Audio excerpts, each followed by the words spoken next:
At the beginning of the movie, we see a small farm from afar. Inside, in a warm stable, sheep are quietly crunching hay. But there are heavy footsteps. One sheep lies breathing heavily in the passage between the stalls. The old radio comes to life. The announcer congratulates the listeners on Christmas and offers to listen to the evening prayer. The house is cozy and warm. Ingvar and Maria, the owners of the farm, are setting the table, preparing for a modest holiday dinner. The farm continues to live its measured life. Maria drives the tractor, preparing the field for sowing. At the same time, Ingvar tends the sheep. A little later, the couple together give birth to cattle. The delivery is routine. The newborn lambs are thoroughly wiped and put in a warm place. Over dinner, they talk about the time machine. They seem to want to change something in the past. In the morning, the farmers continue their work. They tag the lambs and clip their ears, discussing that this year's litter is particularly good. Suddenly a dog starts barking loudly, attracting their attention. Ingvar and Maria come closer and see the ewe giving birth. They freeze as the lamb comes into the world. Without saying a word, they take the newborn in their arms and carry him into the house.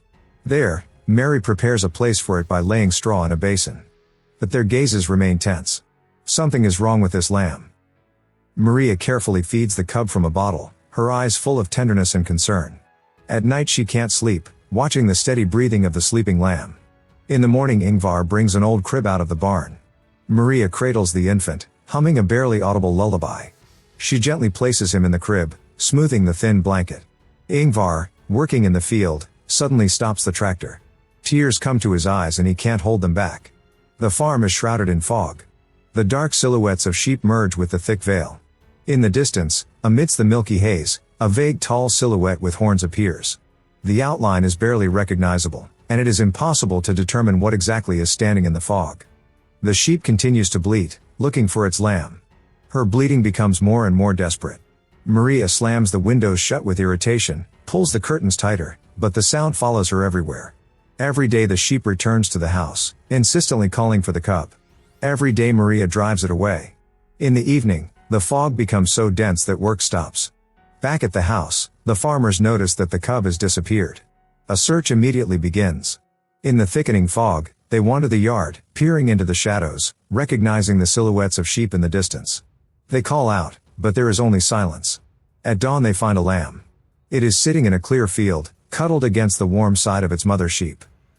Mary lifts the lamb in her arms and for the first time sees that it is not just a lamb. This creature is half human and half sheep. The little body of a newborn girl, the head of a lamb, one hand with fingers, the other with a hoof. Ingvar doesn't let Maria hesitate. He quickly covers the child with his jacket, cradles her and hurries back. The mother sheep does not lag behind. She follows, as if demanding the return of what has been taken from her. But they are not going to give them the baby. That night, Maria has a nightmare and wakes up in chilling fear. Raindrops are dripping down the glass, and an annoying, dreary bleating can still be heard outside the window. She rises from the bed.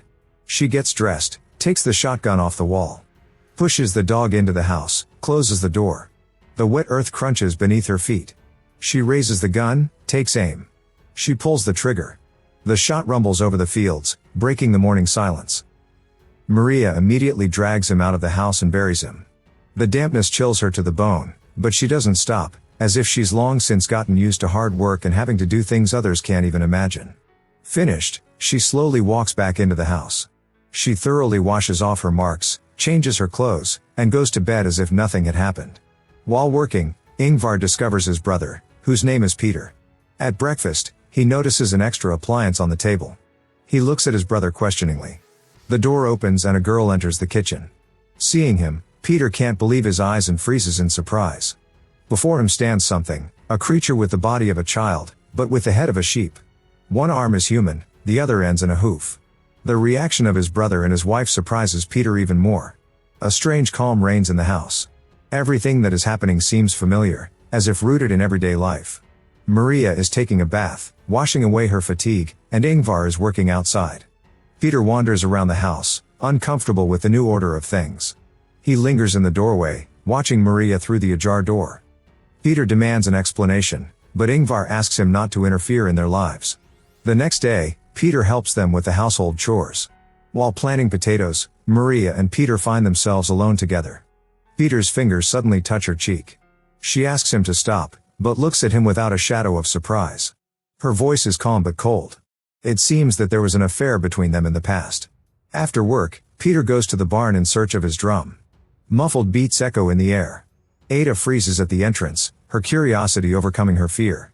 Peter smiles, tapping his sticks quietly and watching the girl's timid approach.